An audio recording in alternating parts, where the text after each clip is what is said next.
Why, no filial child by a long-suffering patient's sickbed. Xiefeng. July 16, 2022. What is the most exhausting task in life? Caring for someone who is long-term ill. It drains not only the body but also the mind. Short-term care may be bearable, but years of tending to a bedridden patient can wear a person down completely, both physically and emotionally. Since the dawn of the industrial era, each generation has been more burdened than the last. The more advanced technology becomes, the higher the cost of living, and the faster life moves. Young and middle-aged people are always on the run. Missing work for just 3 days sparks anxiety, and taking 3 months off invites serious trouble. Even the most devoted children, who sincerely wish to care for their aging and ailing parents, often find themselves powerless against life's demands. They want to help, but they simply lack the time and energy. It is not that a long illness on the sickbed finds no filial child, nor is it that children lack love or patience. The reality is that they have their own struggles. After an exhausting day of work, they must still tend to their bedridden loved ones. Over time, their physical and emotional endurance reaches its limit, and they may begin to appear indifferent or sluggish.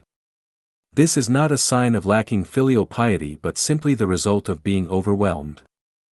This applies not only to children caring for their parents but also to relationships between spouses, siblings, and friends. While short-term caregiving is manageable, over time, anyone can become drained. People already feel exhausted managing their own daily responsibilities, let alone having to carve out time and energy to care for others. What makes it even harder is that bedridden patients are often irritable and stubborn. If their needs are not met exactly as they wish, they may respond with frustration, resentment, or complaints. This puts caregivers in a dilemma. They cannot vent their frustrations on the sick, nor can they afford to show impatience. Over time, this breeds a deep, unspoken sorrow and helplessness. For those who find themselves in this situation, it is important to remember that while patients must endure the suffering of their illness, they should also be mindful of the burdens their caregivers bear. They must cultivate gratitude toward those looking after them. Even parents should show understanding and appreciation toward their children who care for them. Otherwise, caregivers may gradually lose patience, motivation, and even confidence in their ability to continue. This is human nature, an enduring reality throughout history. It cannot be solved by moral preaching, nor by appeals to traditional virtues such as benevolence, righteousness, propriety, wisdom, and trustworthiness. When a person is physically and mentally exhausted, no amount of moral persuasion or coercion can make a significant difference. The only true solution lies in fundamentally transforming traditional modes of production and living. To address this issue, Lifechanyuan has designed a new program of production and lifestyle called the Second Home. This program frees people from the burdens of worry and suffering. In the second home, the sick receive proper care, and caregivers are regularly rotated. Tending to bedridden parents is no longer solely the responsibility of their children but rather a shared duty among all members of the second home. This prevents the burden of caregiving from falling entirely on one person or a few individuals, significantly easing psychological stress, mental exhaustion, and feelings of helplessness. I hope everyone reflects on this issue, as both illness and caregiving are challenges we will all face sooner or later. It is wise to plan ahead and transition into this new way of life before it is too late. Do not wait until exhaustion and helplessness take over. By then, regret will be of no use.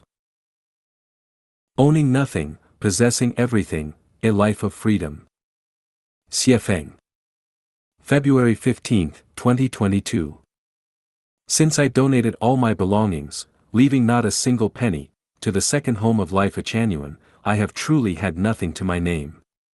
Before coming to Canada, I no longer had a personal bank account, any savings, or even a single needle or thread.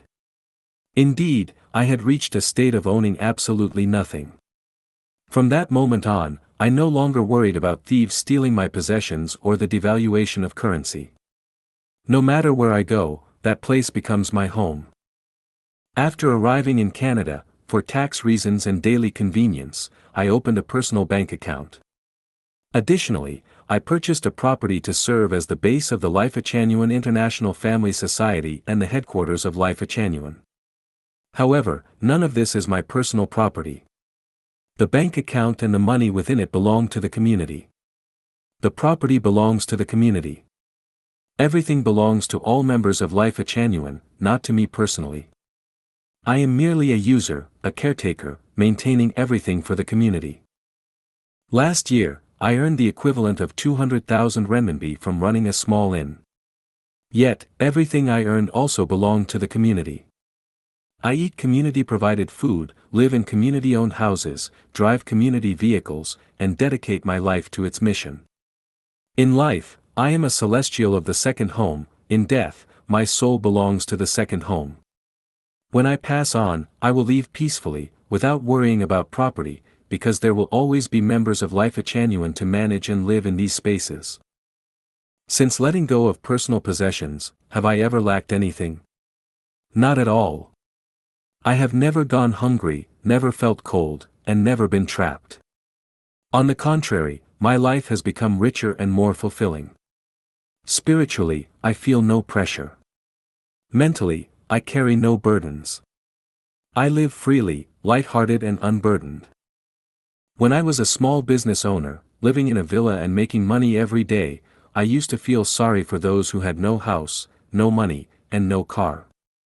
Today, after experiencing the joy of owning nothing yet possessing everything, I have come to realize that those who accumulate wealth and possessions are the ones truly to be pitied. If, in the future, no one owned anything, if no individual had private property or personal bank accounts, then society would achieve true harmony. The earth would become a paradise where everyone enjoys the well-being of possessing everything. Each person would be an angel, a bodhisattva, a celestial being, or a Buddha. Upon leaving this world, they would ascend to the heavenly kingdom. That would be the most beautiful way of life and the most ideal path for life.